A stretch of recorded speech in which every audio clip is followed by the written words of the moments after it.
Okay sir Naresh గారు actual ఒక song ఉంది సార్, 20లో చేయని అల్లర్లు 60లో చేస్తే ఏం లాభం అని. కానీ మీరు 20లో అల్లర్లు చేశారు, ఇప్పుడు 60లో కూడా అల్లర్లు చేస్తున్నారు. అసలు మీ సీక్రెట్ ఏంటి సార్? అంటే ఇది రాగి ముద్ద, జొన్న రొట్టె, కోడి పులుసు. కిరణ్ సార్, మామూలుగా జనరల్గా కొన్ని సినిమాలు యూత్ని ఫస్ట్ టార్గెట్, ఓపెనింగ్స్ టార్గెట్గా పెట్టుకుని కొంచెం ప్రోమోస్ కట్ చేస్తారు, టీజర్ కట్ చేస్తూ ఉంటారు. సో ఆ ప్యాటర్న్లో కట్ చేసిన టీజర్ అనేది అని అంటే సార్ 100% ఈ సినిమా కంప్లీట్లీ యూత్ సెంట్రిక్ ఉండి ఫ్యామిలీ ఆడియన్స్ని టార్గెట్ చేసేలానే ఉంటుంది. ఎవరైనా ఏం చేస్తారు సార్, టీజర్ కట్ చేసేటప్పుడు టు గ్రాప్ ద అటెన్షన్, అరే ఈ సినిమా వైబ్ ఏంటి, ఎలా ఉండబోతుంది అన్నది. కే ర్యాంప్ అనే సినిమా వైబింగ్ సినిమా సార్. ఆ వైబ్ తెలియాలి. అండ్ నేను చేసిన ముందు చిత్రాలతో పోల్చుకుంటే దీంట్లో ఈసారి ఓకే కిరణ్ ఇలా ఎనర్జెటిక్గా ఇలా చేయబోతున్నాడు అన్నదే ప్రజెంటేషన్ చేస్తాం కదా సార్. గ్లిమ్స్లో టీజర్లో చేసాం, ట్రైలర్లో మీరు ఇంకా చూస్తారు ఇంకా ఎలా ఏముండబోతున్నాయి అదర్ ఎమోషన్స్ అవన్నీ. ఒక హీరో ఒక ఇమేజ్ చట్టంలో ఇరుకోకుండా కొన్ని ఎక్స్పెరిమెంట్ సినిమాలు చేస్తారు. ఇలా వాళ్ళకి పర్సనల్గా ఎంటర్టైన్మెంట్ అంటే ఇష్టం, కొంతమంది యాక్షన్ అంటే ఇష్టం. అట్లా మీ కెరియర్లో వరుసగా అన్ని జోనర్లు చేశారు, లాస్ట్ కూడా ఎక్స్పెరిమెంట్ చేశారు. సో మీకు పర్సనల్గా ఎలాంటి జోనర్లో ఎలాంటి హీరోగా మీకు భవిష్యత్తులో పేరు తెచ్చుకోవాలని ఉంది అని అడిగితే? Sir, I always want to be a biggest commercial hero sir. I love commercial film. Okay, format మారుతూ ఉండొచ్చు, ఇయర్ మారే కొద్ది కమర్షియల్ సినిమా డెఫినేషన్ మారచ్చు, but I want to be a commercial hero. Kiran garu sir cart ఎప్పుడు చేస్తారు ఏంటి? అది ఇంకా లేదు సార్, డిస్కషన్ లేదు, చూడాలి ఇంకా.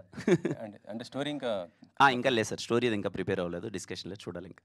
మన ఓజీ చూసారు కదా? ఓజీ చూసాను సార్. ఎలా అనిపించింది మీకు? ఏంటి? నాకు బాగా అనిపించింది సార్. అంటే ఓజీతో నేను ఎక్స్పీరియన్స్ చేసింది ఏంటంటే సార్, ఆ 2.5 గంట థియేటర్లోతో పాటు ముందు 4 రోజుల నుంచి వైబ్ అయిన ఒక యుఫోరియా ఉంది కదా సార్. చాలా రోజుల తర్వాత పవన్ కళ్యాణ్ ఫ్యాన్స్ అందరూ, నాకు తెలిసి ఇప్పుడు మేము కాలేజ్ డేస్లో నేను పవన్ కళ్యాణ్ గారికి బిగ్గెస్ట్ ఫ్యాన్. అప్పుడు కట్అవుట్స్ కట్టడం, బ్యానర్లు వేయడం, చాలామంది చదువుకొని అలా వెళ్ళిపోయి జాబ్ చేసుకుంటూ వాళ్ళు సరేలే అని కొంతమంది అంటే అది ఉంటుంది కదా, ఇంకా పరిగెత్తుకుంటూ ఫస్ట్ డే ఫస్ట్ షో చూడని వాళ్ళు కూడా అలా వెనకాలకి వెళ్ళిపోయిన వాళ్ళు కూడా ఓజీతో నాకు తెలిసి మళ్ళీ అందరూ ఒక్కసారిగా అలర్ట్ అయ్యి ఒక్కసారిగా వైబ్ అయ్యి ఆ ఓల్డ్ డేస్ అంతా గుర్తు తెచ్చుకొని ఆ 2.5 డేస్ని ఆ 4 డేస్ ఆ ప్రీ రిలీజ్ ఈవెంట్ జరిగినప్పటి నుంచి ఆ 3 డేస్ ఎలా అయితే ఒక ఎంజాయ్ చేశారు చూడండి సార్. చాలామందికి నాకు తెలిసి పవన్ కళ్యాణ్ గారు అంటే ఇష్టం ఉన్న వాళ్ళకి మోర్ దెన్ సినిమా ఆ 4 రోజులు వైబ్ అయిన విధానం చాలా బాగా ఎంజాయ్ చేశారు సార్. అంటే మీరు ఫ్యాన్స్కి ఆకలి తీరింది అంటున్నారు, మీ ఆకలి కూడా తీరిందా సార్? ఇంకా ఆకలి అనే దానికి చాలా డెఫినేషన్స్ ఉంటాయి సార్, బట్ సుజిత్ అన్న చాలా బాగా చూపించారు ఆ అన్నని, పవన్ కళ్యాణ్ గారిని. We enjoyed. ఓకే చైతన్య